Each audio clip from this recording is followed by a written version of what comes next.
शनि देव की कथा। भगवान सूर्य ने देवी संध्या के साथ विवाह किया और 3 बच्चों का जन्म हुआ।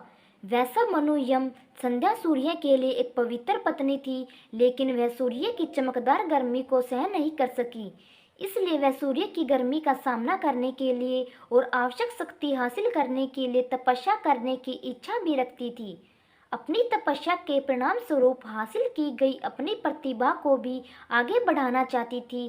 संध्या ने एक औरत को बनाया और उसका नाम छाया रखा और कहा कि वह सूर्य की पत्नी के रूप में अपनी भूमिका का प्रतिनिधित्व करे और 3 बच्चों की देखभाल भी करे। वह सूर्य भगवान के लिए अपनी योजनाओं को भी किसी के सामने प्रकट नहीं करना चाहती थी, इसलिए वह तपस्या करने के लिए जंगलों में चली गई।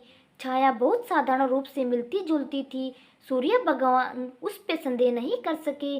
छाया के माध्यम से सूर्य भगवान के 3 और शिशु हुए थे, जो थे मनु, शनि और ताप्ती।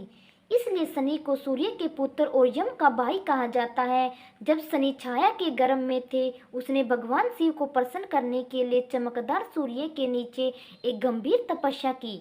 वह पूरी तरह से भगवान शिव की प्रार्थना और पूजा में डूब गई थी। दिव्य शक्ति गर्भ के भीतर बच्चे का पोषण करती थी, इसलिए शनि देव भगवान शिव को बहुत समर्पित थे।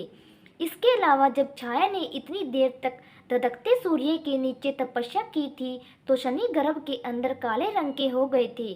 जैसे ही शनि देव का जन्म हुआ, सूर्य भगवान ने उनके रंग को देखकर तुच्छ जाना और इस बात पर संदेह किया कि क्या शनि का जन्म उनके पास हुआ था।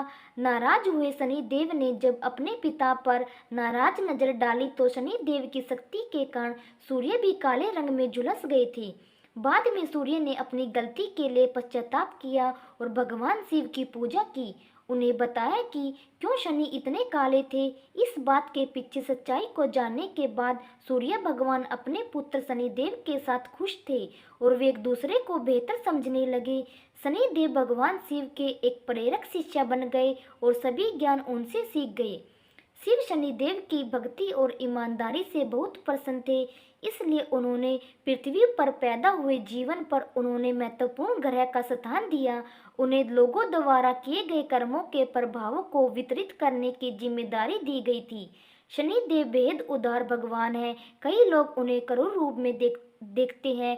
वह अपने भाई या मृत्यु के देवता की तरह इतने न्यायप्रिय हैं, इसलिए वह लोगों द्वारा किए गए कार्यों के अनुरूप सही प्रकार के परिणाम प्रदान करते हैं।